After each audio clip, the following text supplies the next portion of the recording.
Hello, hello, hello, everybody. Welcome to another edition of the Sales Development Podcast.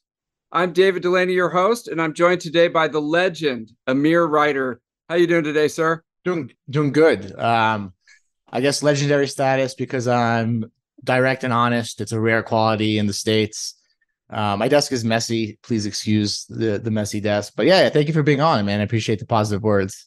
Oh, isn't that the sign of a genius, right? If you've got a messy desk. I don't know. I have a housekeeper. She should be cleaning it. But we'll talk to her tomorrow. He's a mad genius. So you're CEO of CloudTask. I want to dive in. We are a user of CloudTask. I'm a member of CloudTask, but how did you initially start the company, and what was your initial focus, and then what are you working on now? Yeah, I'm like, it's funny because initially I used to work. I mean, I did a lot of things. I don't want to get into that history. I'm 40 years old and I've been around. But I used to work at NetSuite where I saw how much money they were spending on SDRs, like 90K to do whatever they do. And I at NetSuite, I was like, you know what, I should open an outsourced sales agency and help people hire SDRs managed nearshore for half that price, thinking, it'd be an easy home run, half the price. People want to save money. And we fortunately we were successful in the sense that it was a bootstrap company. I started about $250,000 in my own money. We were cash flow negative for 2 years, turned cash flow positive in 2018. We hit about 5 million in revenue, right when COVID hit. I was able to raise a non-dilutive debt line that was 7 figures from a bank during COVID because our numbers were good and the interest rate was low. And I used that money instead of growing to 10 million in revenue. I used it to rip the company apart and make it into a marketplace. And I did that because I felt like I was almost stuck with success. Like we were close to netting 1 million a year. It's kind of hard to change once you get to those numbers. And I knew that while my life wasn't bad, I knew that I really wasn't solving the problem of the lack of transparency in the B2B sales solution and sales product world. And it frustrated me that buyers always wanted to hear what they wanted to hear. I started feeling uncomfortable saying yes to people, but if I said no to them, I'd lose their client. And if I said yes to them, they'd give me 80K and then cancel, you know what I mean? But give me 80K. So I kind of felt like it was my chance to, one, solve a problem, and two, build $1 billion company by solving a problem. And I took a leap into building that marketplace with all the experience we had to essentially help buyers and sellers of B2B sales solutions, which is a huge, complex industry, right? Everybody's saying that it's all B2B lead gen, right? If people think about revenue, no matter what it is, they Google lead generation. And then all of a sudden you got, who knows, 1,000 plus sales agencies, 1,000 plus sales consultants, 1,000 plus sales trainers, 1,000 plus sales courses. You got communities, right? Like you got a lot of sales communities. You got sales events. You got thousands of sales softwares, you got sales data, and they're all kind of saying the same thing. We're going to help you with B2B lead gen. So, as a marketplace, we're really helping people be more specific and being like, okay, this is a company that helps HR software companies sell to HR people in the United States and matching their campaigns. So it's almost like being an SDR where you're like listening and matching people to the right product. But instead of having only one product, I have everybody's product. So it allows me to, in my opinion, just be super customer centric, super honest, right?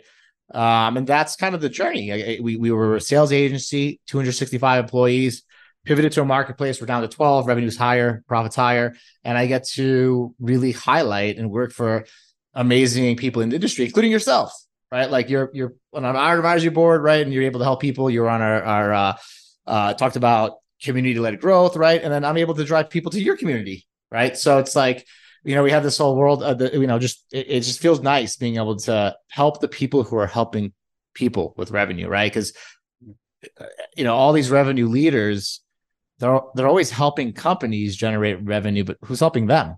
Right. And that's one department. But yeah, that's high level. So let's dive in on that. So you've got this agency model, you bootstrapped it. It's a stable business. Things are going well, but you're kind of looking out into the future that, okay, we can double, we can triple, and we'll go along this path. You can almost like see the future to some extent. And And so you started to think bigger in Yeah. creating this kind of swirl of the industry that we were in. So how does this work? How does the marketplace come together? I'm like, it kind of works like Airbnb. If you want to find a home in San Francisco, you put your criteria and you find what homes are available. So it's the same thing where people are like, hey, this is my campaign. I want to hit $1 million of sales. Our product's 25,000. I'm looking for somebody who does LinkedIn prospecting and phone prospecting. The agencies that can deliver that will come up on the list, and then they'll meet with them. And if they end up transacting, they'll buy through the marketplace. It's free for buyers. We keep a fee from seller. A lot of people, it's interesting because sometimes I talk about we're a marketplace, and then I go, we're a marketplace like Amazon, Uber, Airbnb, Upwork.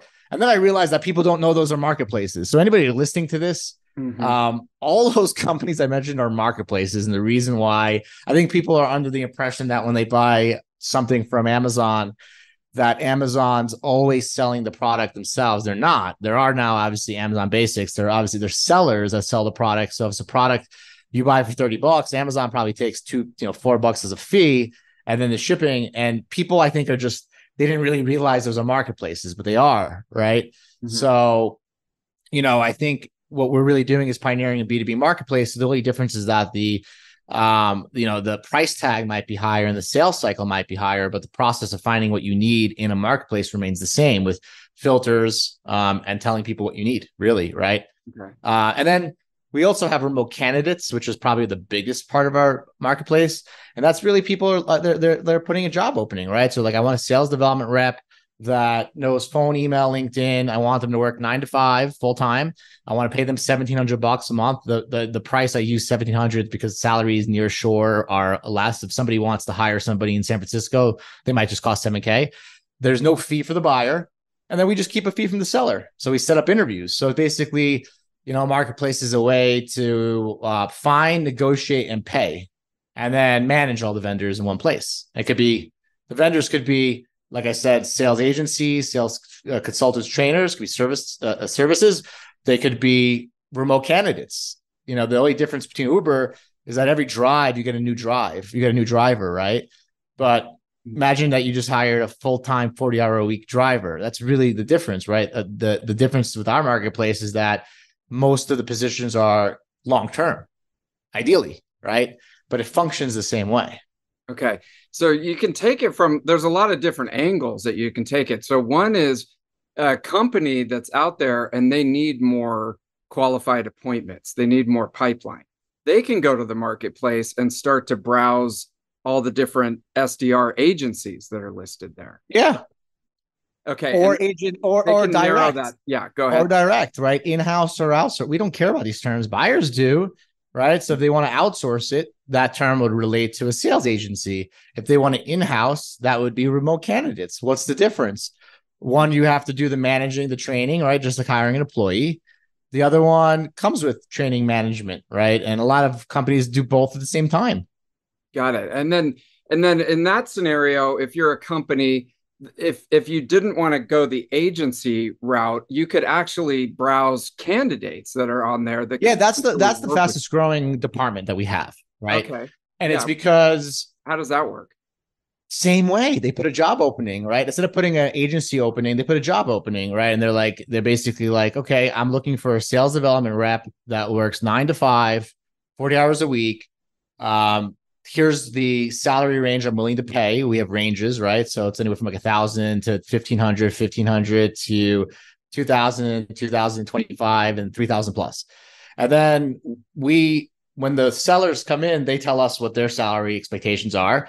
And then we match them and then set up interviews so that if you wanted to hire an SDR and you gave us your criteria, your calendar would have interviews with SDRs that match that criteria with a video interview so you can see it before you interview them, decline the interview if you don't want it, or take it. Then when you hire them, we give you a template contract, which is like an independent contractor.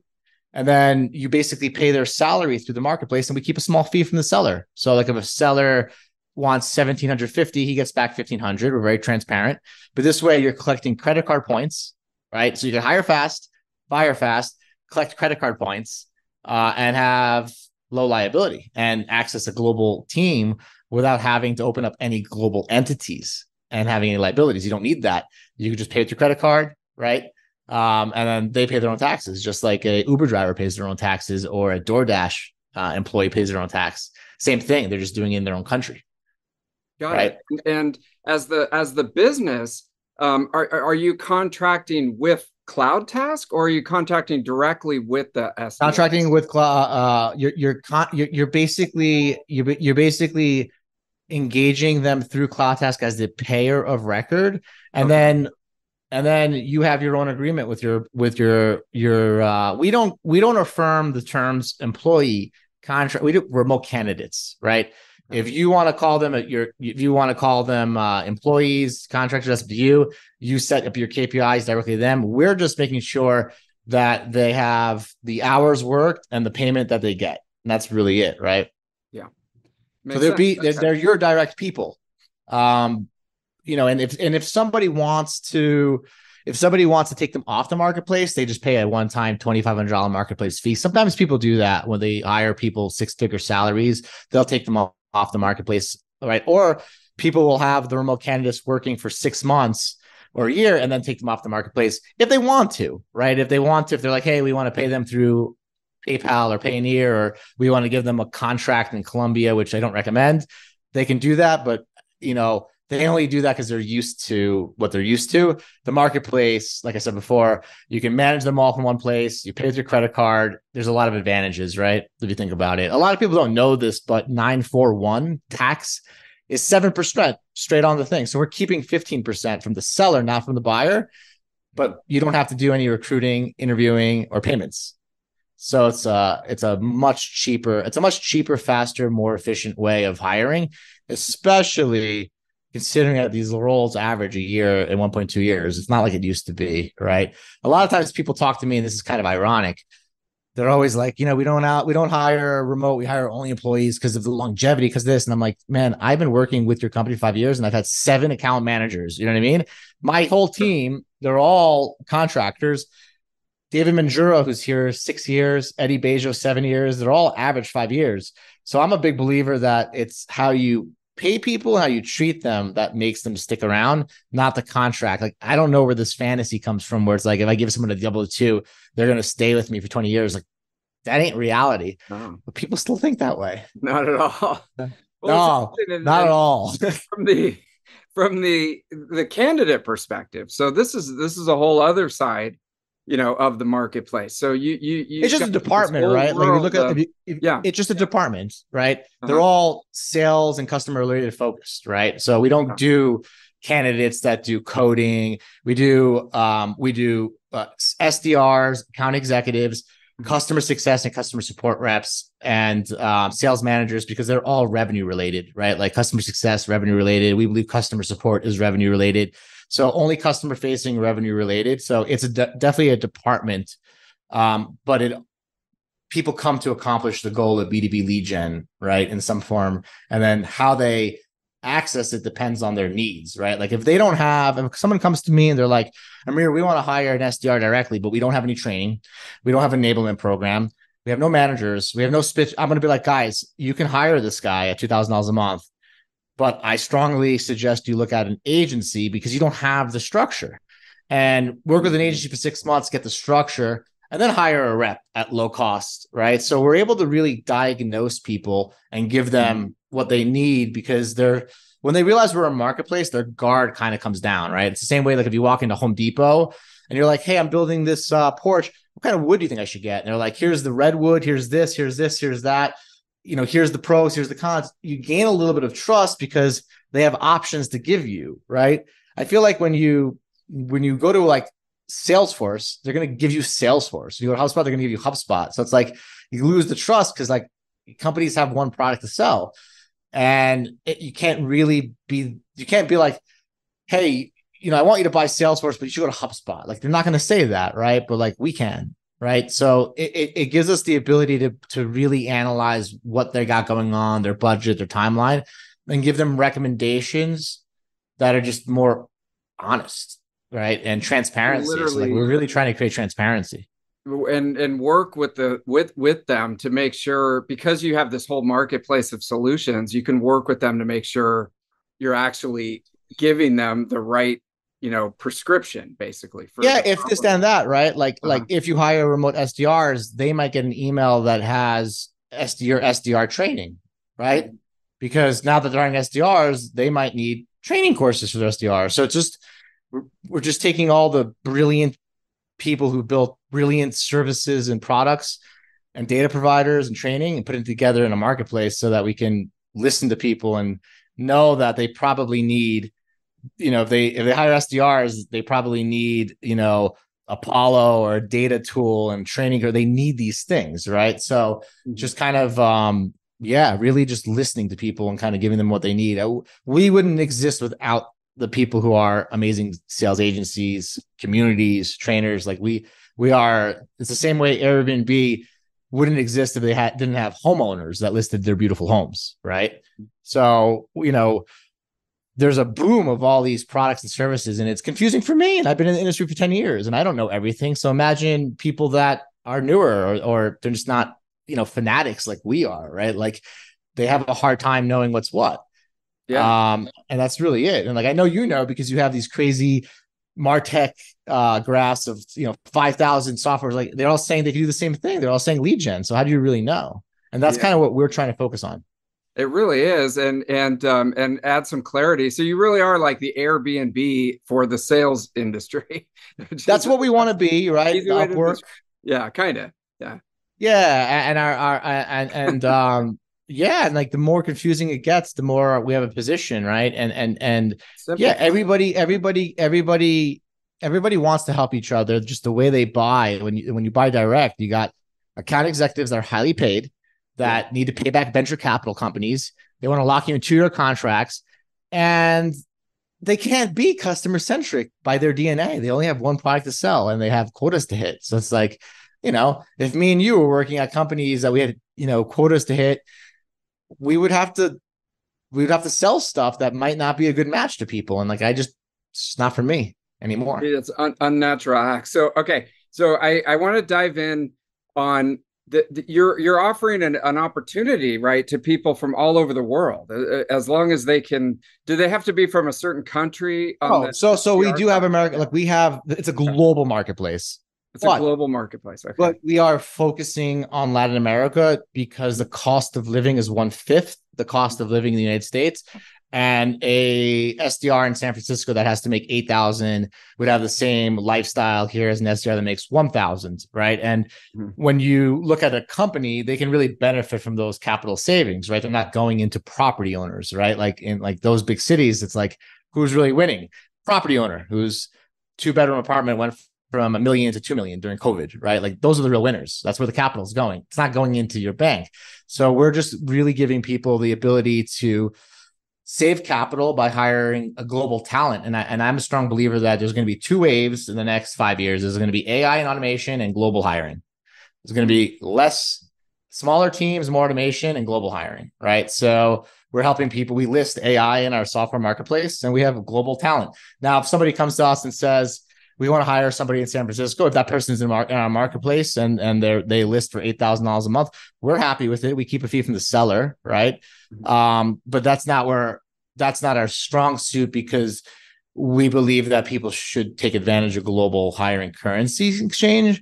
But we listen to our buyers, and we definitely we have hundreds of sellers that are in the United States. And we also have sellers in the United States that charge $2,000 to $3,000 a month because they live in rural areas, right? So there's a lot of amazing talent out there that live in rural areas Mhm. that they're happy to work for 2-3K a month. But in Miami, New York City, sorry, man, eight to 10K, you're living paycheck to paycheck. That's a fact. A lot of people don't like hearing it. It hurts their feelings. It's the truth.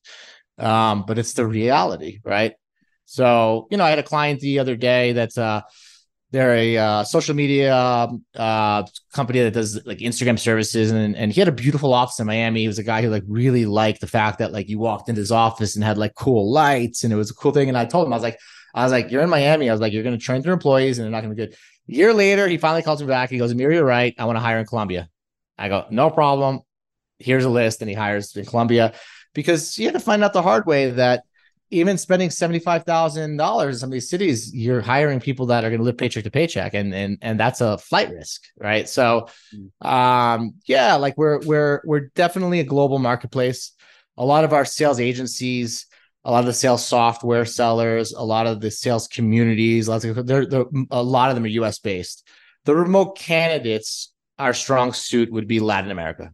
It's called near shore, right? Far offshore is referred to like Pakistan, India, Philippines. Awesome places, lots of talent. We're really exposing near shore, right? Like I'm in Medellin, Colombia. That's where the grass is green out there. I can fly to Miami in 3 hours. Yeah. And I'm in the East Coast time zone, right? So there's like 10 million people here that are working in call centers that speak fluent English, that lived in America, that when they get a job, a lot of these guys are earning $1,000 a month. Now, when they get a job working at a software company at $2,000 a month, they got 100% pay increase. So, as inflation goes up in America and it's squeezing everybody, you can cut your salary in half and be doubling someone's salary. And that's where you get real loyalty, and you really can change somebody's life. Right. So, and you met a lot of my team in Colombia, right? Like you met Eddie, you met these guys. Yeah. Eddie was starting with us at $4 an hour. He worked at Fitbit, and Eddie is as sharp as anybody I met in San Francisco. And you probably know that, right? But when I met him, he was working at Fitbit doing customer support, $4 an hour. So people just need the opportunity. And that's how it is in America too, right? Like there are people in America that are working at some industries where they're making $50K, and then they get into software and they make $200K, right? So everyone needs an opportunity, whether they're in Latin America or whether they're in America, right? So it's not like people aren't doubling their salaries by moving to different industries in America. It's just that here it's a clear win for Latin Americans, and it's a clear win for US based companies. And you're right in the middle. Now, does it help you to have a limited number of candidates on the supply side that are really That's a good question. Or do you want to have everybody, millions of people on there? Such a good question. Our initial goal for next year is 1,000 active workers per month. Right now we have about 600 highly registered sales. So the answer is quality, not quantity. That could change in 2 to 3 years, especially with some automation in our marketplace. But right now, what we are really interested in is quality. What we're really interested in is an average LTV of 15 months. So the answer to your question is keeping it tight and highly accurate. And quality. Right now, if you go to our website and you look at the marketplace for remote candidates, you'll find 400. Okay. Now I have 10,000 in the system, but I have 400 that are vetted and ready to work.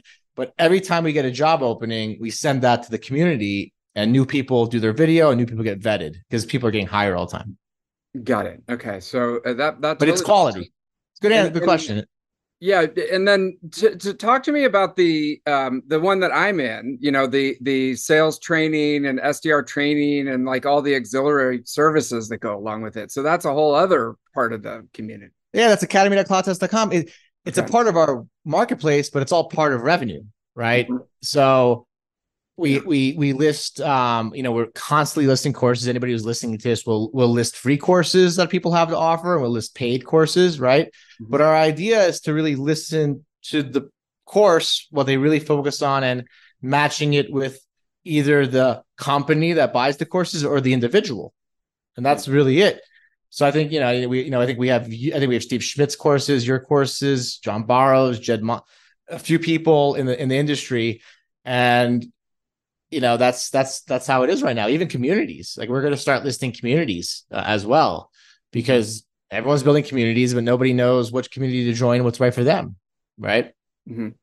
Got it. And so, for example, a company might come to you and they don't have a set training system in place. And so they come in, they hire a couple of the SDRs, or they, get some of the candidates from you. Now they've got 2.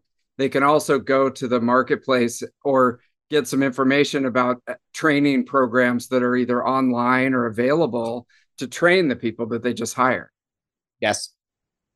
They'll get added to the sales training course newsletter. Mm-hmm. and they'll get emails, updates, and they'll also get updates about updates to the courses, right? Because as a marketplace, like if you have your course, right, your SDR course that you have, and now you add a new module, well, that's an update. So it'll go out a newsletter. Check out the new update to David Dulany where he added AI for SDRs. So like we're also able to like give people these updates without them having to feel like they're being sold something, right? Yeah. They can take information for free, or they can buy through the marketplace without being pressured. If that makes sense. It does. Yeah. And it's that's helpful to the training provider as well, because you're activating your community, and it's not like a sales pitch that you're just. Oh, and they could also try specials and offers through us. So through a marketplace, they could be like, okay, we want to try to see if it worked. And they don't have to change it on their homepage. They don't have to change it on their offering. They can, give us. That's how it works, right? Like I have this necklace. It's like a David Yurman necklace, right? And I in a mall in Miami, there was a David Yurman store in a Bloomingdale's. I went to the David Yurman store, and this was more expensive than in Bloomingdale's. And I asked them why. They're like, Bloomingdale's buys more quantity and has special offers, right? So it's like, we have some courses that are in the thing where people can buy the courses directly, or then when they buy to the marketplace, they get 1 month for free. So people are able to do promotions through us as well, test things out, which is hard for B2B sales companies because it's hard to change your website, change your offering. Your existing customers might get wind of it, but marketplaces are a way to leverage the fact that we're a content engine to share your offers. And then when people get the information, like I get your newsletters, they're very helpful, right? Like you do a little bit, like, you do a little bit, like you play a lot with the sales software companies, you share a lot of information, right? So it's kind of similar to that, where like the newsletter has got value to you because you know that we know that you hired somebody. So we know, hey, based on you hiring about candidates, we felt you might see these updates from our sales trainers as being valuable, and it shows in our unsubscribe rates less than 1%, our block rate, our spam rates less than 1%. Like we're seeing it in the quality of the newsletters that like people are opening them, they're looking at them, and they're not spamming them and not really unsubscribing, and we feel like that's a big result of just giving people information that's non-salesy, that's curated, and that's hopefully helpful, right? Yeah. But you do the same. You do a really good job of that as well. And I'm, sometimes I save your emails, take some notes from them. There you go. Nice. And so when you think about the marketplace, like in order to have momentum and like get momentum in the marketplace, you have to have enough, candidates and enough buyers, trainers, and enough companies, agencies, and stuff like that. So how did you get to the point where you were comfortable, like basically releasing, the new cloud task? I'm never comfortable. Firstly, right. So I think I stay in a zone of never being comfortable. There you go. Right off the bat, I just don't give a flying F about failure or what people think of me. So I would say, that like nothing's perfect with what we do. We just kind of like own our mistakes. We're very direct. We're very honest, right? And no, it's been a work in progress. I think what motivates us are the buyers that are happy, they're grateful, the candidates that are grateful. So I think it's the feedback from the happy buyers and happy sellers that motivates us. But there's no such thing as perfection, and it's hard to answer that because you don't really know. You just have to do it, right? Just like no one's going to come rescue me. Yeah, and you kind of feel like you're starting to get some momentum with it, and it's growing, and it's interesting because in the outsourced SDR industry, I'm sure that you got a lot of negative feedback, from people. I mean, people they expect you to solve all of their problems in a couple of weeks, and so part is that like we're not the execution. So like we check in, how's the campaign going, and when they tell us if it's going bad, we're able to say the truth, I guess. We're able to like, look, based on what I see, I can just advise that you might want to follow up the leads a little bit more, right? But it's like we there's opportunity in the good and the bad, because people don't blame us, because we give people options. We're like, here's the 3 agencies, we get the meetings for them, we guide them through it, so they are ultimately responsible for picking the agency. And then anything that we do on top of it is extra service, right? So like we've had situations where people fire the agencies and immediately wanted to hire new ones through us right away because we're just transparent and we answer questions and we're accountable. But we're not ever telling people hire this agency, they're perfect, they won't make a mistake. We actually talk more about the risks, you know. So I think we're making a hard thing easier, but not perfect, right? Yeah, So and you don't have to make it perfect.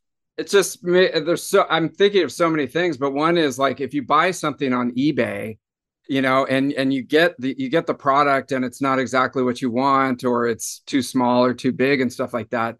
Your immediate thing is not. I'm not going to blame eBay.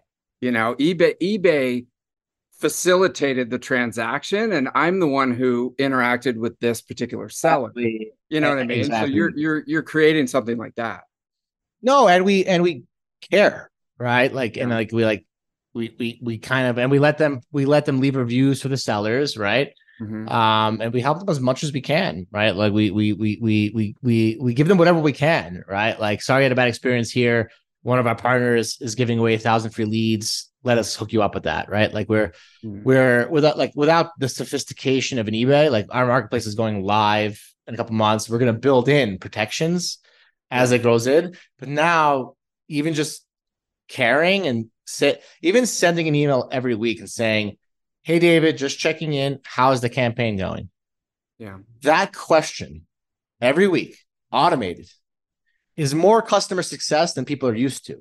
Because whether it's good or bad, we're able to help. We might not tell them, "Hey, you can get a free refund." If the agency has a refund policy, they'll execute it. But we're able to continuously give them answers, right? So I think you're right. Like we reduce the risk from buying directly, but we never make it perfect. But even the little reduction is still a gain, right? Yeah. If that makes sense. And Like it sounds like if it's 80% risk, now it's 70%. Right. And they can actually get a hold of you. Like they can talk to someone at CloudTask. Yeah. And then we can talk to the agency at the same time. Work through it. Yeah. We can listen to them. We can listen to them. We've had it all. Yep.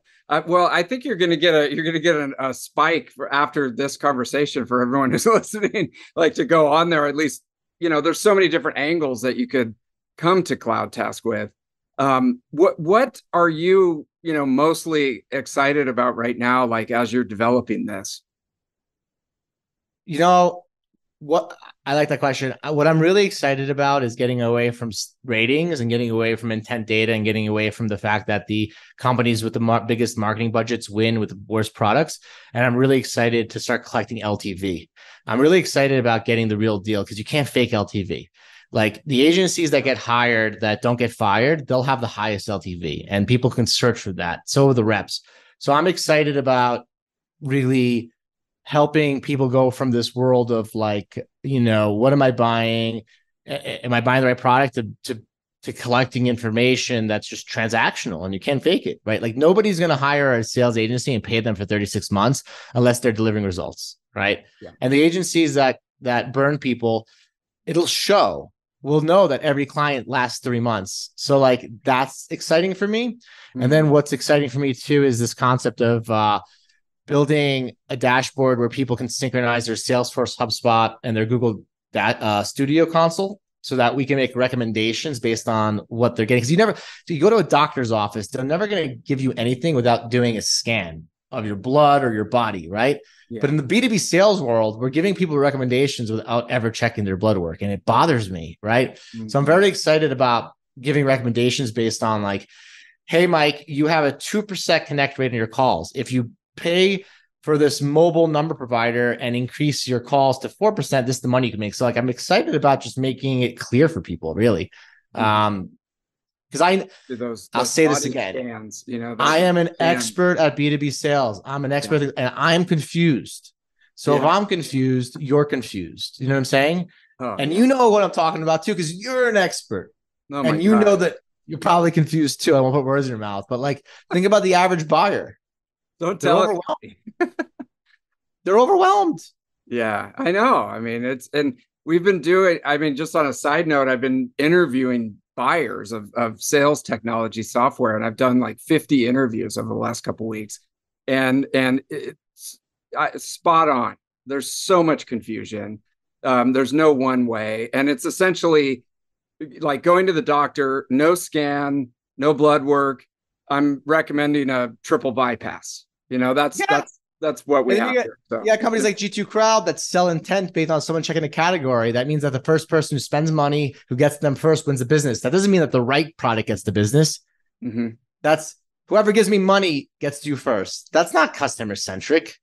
Yeah. So we're democratizing. I'm a G2 client customer and I'm trying to get to people first too, right? But yeah, you know, sure. that's the world you live in, right? It's Yeah, like it's just pay because to you play. check the category means now you're qualified. No, right? Like what do you got going on? What's your budget? You don't need outreach for a one-man show, right? Like people are selling the wrong products to people. Yeah.